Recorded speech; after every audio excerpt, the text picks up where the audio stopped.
Bonjour, c'est Cryptoly, j'espère que vous allez bien aujourd'hui, malgré la chute que nous avons vécue hier. Oui, beaucoup de rouge, mais dans ce rouge, on a vraiment des bonnes nouvelles. Des bonnes nouvelles sur la macroéconomie, ou en tout cas sur la corrélation entre les cryptos et la macroéconomie. Je vais vous expliquer ça, vous allez vite comprendre qu'en effet, on est dans des zones qui sont très intéressantes à partir du moment où on a compris ce qui risque de se passer sur ce mois de septembre et potentiellement sur le mois d'octobre. Pour tous ceux qui ne me connaissent pas, je suis Cryptoly, entrepreneur et investisseur crypto. Et on va commencer tout de suite par le vif du sujet sur qu'est-ce qui s'est passé concrètement. Alors pour ça, c'est simple, une vision weekly du S&P 500, on voit une énorme bougie rouge à la baisse très très forte qui nous a fait ici quand même une chute qui a été assez forte pour le S&P 500, un moins 3,8, quasiment moins 4%. Alors, pour quelqu'un qui fait de la crypto, c'est rien, mais pour de la finance traditionnelle, c'est énorme, énorme. Les gens n'ont pas l'habitude de voir ça sur une semaine, ou en tout cas, on caractérise très vite ça comme étant une forme de crash. Et sur le Nasdaq, c'est un petit peu pareil, on est à moins 8% sur cette semaine, sur notamment le top qui a été effectué, du retest qu'on a eu ici, et ensuite la chute, moins 8%. Alors, tout de suite, avant d'expliquer pourquoi on a cette chute-là sur la macroéconomie, juste, je vais vous donner la bonne nouvelle pour comprendre bien ce qui se passe et pourquoi c'est important.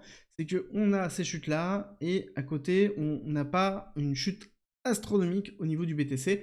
Et oui, quand on chute de généralement 5% sur le Nasdaq, on a moins 10%, voire moins 15% sur le BTC. Ça, c'est ce qu'on a vécu historiquement en 2020, 2021, 2022, 2023 et qu'on ne voit pas ou presque plus sur justement 2024. Alors, par contre, on a une autre problématique, c'est-à-dire que lorsque la macroéconomie monte, le BTC ne monte pas, en tout cas pas autant. Mais en l'occurrence, dans les baisses, on n'a pas le vecteur multiplicateur que l'on avait avant, et donc on chute, bah oui, de moins 8%, mais somme toute, ça reste tout à fait ok par rapport à ce qui s'est passé au niveau de la macroéconomie, parce que oui, BTC reste et restera, malheureusement, pour l'instant, relié à la macroéconomie, et parce que on a plusieurs éléments, on a les ETF, on a la liquidité, on a plein d'éléments, mais le point positif, c'est que on ne chute pas autant que la macroéconomie, ou en tout cas pas avec autant de force que l'on a vécu historiquement.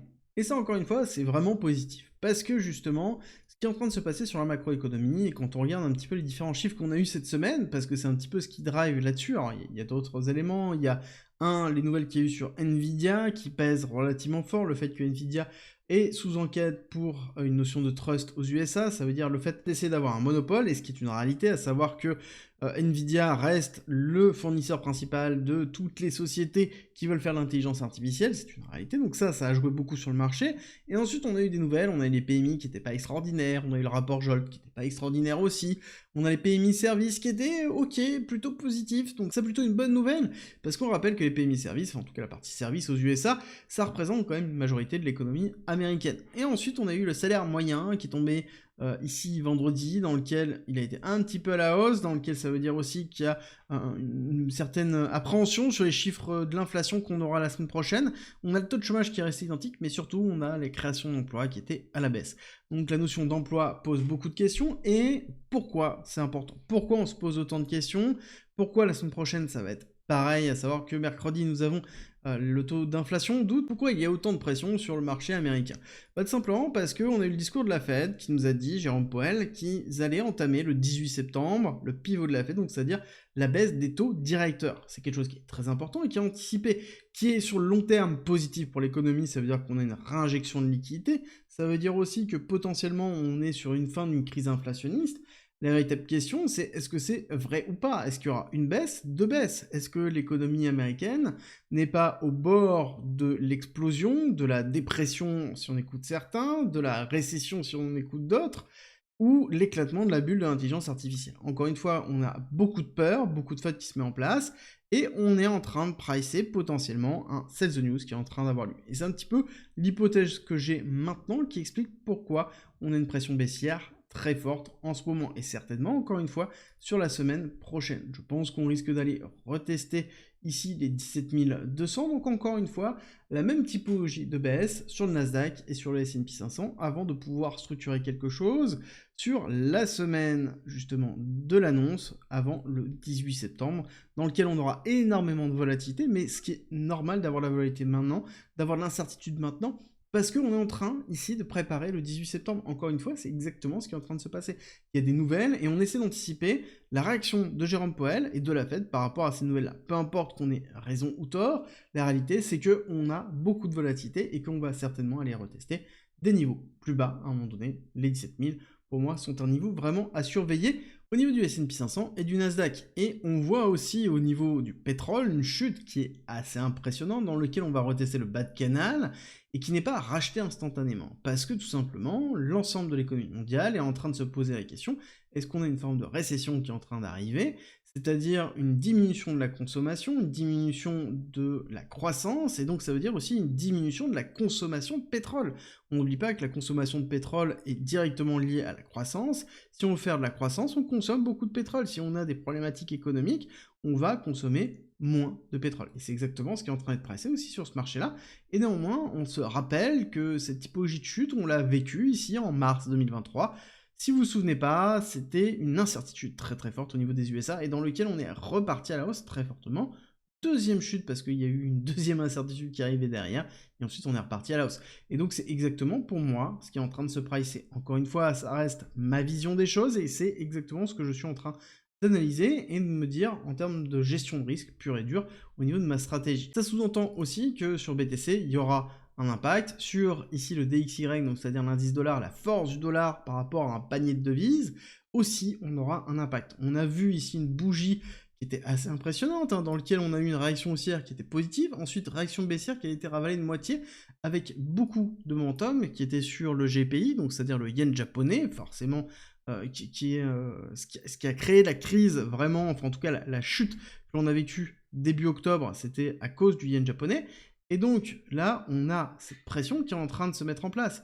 Et à côté, on va avoir la partie basse, ici, dans lequel on est, hop, on dézoome, dans cette partie inférieure de range, qui forcément, ici, va être travaillée, et dans lequel on pourrait avoir un rebond pour aller chercher la partie supérieure, qui serait dans les 105, 106, encore une fois, un petit peu ce qu'on a vécu ici, et ici, dans lequel on peut aller un petit peu plus bas, aller retester les 100, encore une fois, avant de repartir.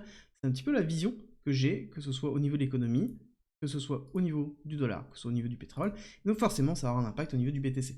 BTC dans lequel, je rappelle qu'on avait défini qu'on allait avoir une réaction dans cette zone-là. Vidéo d'hier, dans lequel on avait dit qu'on allait chercher des liquidités dans cette zone-là, chercher des liquidités dans lequel on était dans la buying zone, et on allait avoir une réaction haussière là-dessus. Ce qui est très intéressant, c'est que quand on zoome, avant de prendre un petit peu de hauteur, c'est qu'on est allé chercher une mèche qui était très importante. Ici, si vous regardez, on est vraiment allé chercher cette mèche-là. Cette mèche-là, elle correspond à quoi? Ça, pour pouvoir le voir, il suffit de zoomer. Tout simplement, on a eu l'accélération baissière ici d'août, ce dont on a parlé tout à l'heure, réaction haussière, pullback, donc retest ici sur l'oblique, donc sur le canal baissier qui est un bull flag, de toute façon je suis persuadé que c'est un bull flag de mon côté, avant d'avoir l'hyper-accélération et un nouveau retest sur l'autre oblique et repartir. Donc on est allé chercher ici tous les stops qui se trouvaient dans cette zone-là. Stops qui sont importants et qui sont dans une politique d'achat plutôt classique, dans lequel on est allé chercher la liquidité, on fait un retest ici, on rachète ici pour faire une continuité haussière et avoir justement le break of structure suffisant pour repartir à la hausse. Et là, on est allé chercher tous ces stops-là, on est allé chercher toutes ces personnes qui se trouvaient ici. Est-ce que c'est suffisant? C'est la grande question qu'il faut se poser. Est-ce qu'on ne doit pas aller chercher plus bas avant de pouvoir repartir? J'ai envie de vous dire que tout va dépendre de ce qui va se passer ce week-end dans un premier temps. Est-ce qu'on va être capable d'aller retravailler potentiellement les 55 500 ou est-ce que justement on va attendre l'ouverture du marché américain qui aura lieu la semaine prochaine, dans lequel on pourra avoir en effet une réaction haussière début de semaine, avant de pouvoir avoir une réaction baissière. Personnellement, j'ai tendance à vous dire que on doit aller chercher, à un moment donné, le haut de canal. D'accord? Pour ça, on dézoome, on prend un petit peu de hauteur, on doit aller chercher le haut de canal. Pour moi, ici, on a l'ouverture weekly monthly, toujours bien présente ici dans les 65 000, avec une poche de liquidité au-dessus de 65 000 jusqu'à 67 000, correspond à ce haut justement de canal, et là pour moi on est dans une forme de retest du bas de canal. Est-ce qu'on va se statuer juste ici, ou est-ce qu'on va aller chercher plus bas tout de suite dans les 50 000? Potentiellement, je pense que là, la tendance reste baissière, le BTC est relativement faible, le Nasdaq, pour moi, va avoir tendance à faire sa continuité de mouvement. Je pense que ce n'est pas suffisant, on va aller faire encore plus de peur, et ça c'est le plus important, et c'est quelque chose qui est vraiment important. On joue beaucoup sur la psychologie, et ce qui est très intéressant de voir, c'est que sur le crypto Twitter, ou même dans les commentaires, on voit de plus en plus de bears qui arrivent, on a de plus en plus de personnes qui ont peur d'acheter ce dip-là, de se dire que potentiellement on peut encore aller plus bas, de personnes qui sont en train de capituler, et plus on se dirige dans cette zone-là, plus la peur est importante, peur aussi sur la macroéconomie, peur sur la crypto, plus on est dans ce renforcement de peur, plus c'est positif sur le long terme, et plus on est dans cette phase d'hyper-accélération que l'on attend, mais ça, on ne va pas l'avoir aujourd'hui, on ne va pas l'avoir demain, il faut être patient. Encore une fois, si vous êtes là depuis le précédent bear, vous avez l'habitude de cette patience, et il faut tout simplement, des fois, s'asseoir sur les mains et patienter, et c'est un petit peu ces moments que l'on est en train d'avoir, et c'est travailler sa psychologie qui va faire qu'on est capable de pouvoir tenir, et je vous rappelle que c'est l'essence même de l'investissement. Comme le rappelait Warren Buffett, l'investissement c'est le transfert d'argent de l'impatient vers le patient. Et c'est une réalité, actuellement beaucoup réagissent sur l'émotion, et l'émotion c'est 80% de l'investissement, j'arrête pas de vous le répéter, c'est qu'il y a une raison, c'est parce que justement, quand on dézoome, on voit qu'on est dans quelque chose qui n'a pas changé. Nous sommes dans une phase d'accélération, consolidation, accélération. Accélération, consolidation, accélération. Oui, on peut aller chercher plus bas. Oui, en l'occurrence, ça va être compliqué émotionnellement à gérer, ça va être compliqué d'acheter, et ça va être même impossible d'acheter pour certains, mais en l'occurrence, on reste toujours dans cette dynamique-là. Ça n'a pas changé. Et si jamais vous avez des doutes, c'est que peut-être aussi la construction de votre portefeuille n'est pas en adéquation avec qui vous êtes et les objectifs que vous avez. Et c'est pour ça que j'ai mis à disposition en commentaire en description un guide psychologique dans lequel vous avez toutes les informations par rapport aux différents profils d'investisseurs que vous êtes. C'est pour ça qu'il y a un questionnaire psychologique pour déterminer qui vous êtes et la façon dans laquelle vous devez gérer potentiellement votre portefeuille et les risques que vous allez avoir. C'est un guide qui est complet, qui fait 24 pages, dans lequel on vous propose des vecteurs d'amélioration, des cryptos, des constructions de portefeuille, pour bien vivre aussi ces problématiques émotionnelles que l'on a actuellement. Pour moi, court terme, si je dois résumer ce qu'on est en train de vivre, je pense qu'on est vraiment dans un pricing de septembre, que septembre va être compliqué, ça on s'en doutait, on est en train de vivre une partie, on peut aller plus bas, la question que l'on va se poser c'est est-ce qu'on va pas avoir une réaction haussière avant début de semaine et ensuite avoir une fin de semaine qui va être du même acabit que ce qu'on a vécu maintenant, et ça c'est la grande question. Pour moi le niveau bas que je vais viser dans un premier temps ce sera les 50 000 qui sera la reprise de liquidité ici, pour aller chercher peut-être même un tout petit peu plus bas, pourquoi pas les 49 000, la liquidité de cette zone là avant de repartir, et repartir à la hausse et aller chercher les 67 000. Et ça, encore une fois, il va falloir être patient. Le seul moyen de pouvoir préparer ça, c'est d'évaluer la possibilité de chacun des scénarios. Et encore une fois, le but, c'est pas d'avoir raison, c'est de préparer à avoir tort. Même si on a un scénario qui est plutôt bullish sur le long terme, on sait très bien que là, nous sommes dans une phase de correction, de faiblesse, et dans lequel, ça se voit, le BTC a assez peu d'injections de liquidité au niveau des ETF spot. Ce n'est pas pour rien, c'est qu'à un moment donné, il y a une incertitude qui est en train d'être pricée sur l'ensemble des marchés. J'espère que cette vidéo vous a plu, si c'est le cas, n'oubliez pas, likez, partagez et abonnez-vous, et on se retrouve très vite.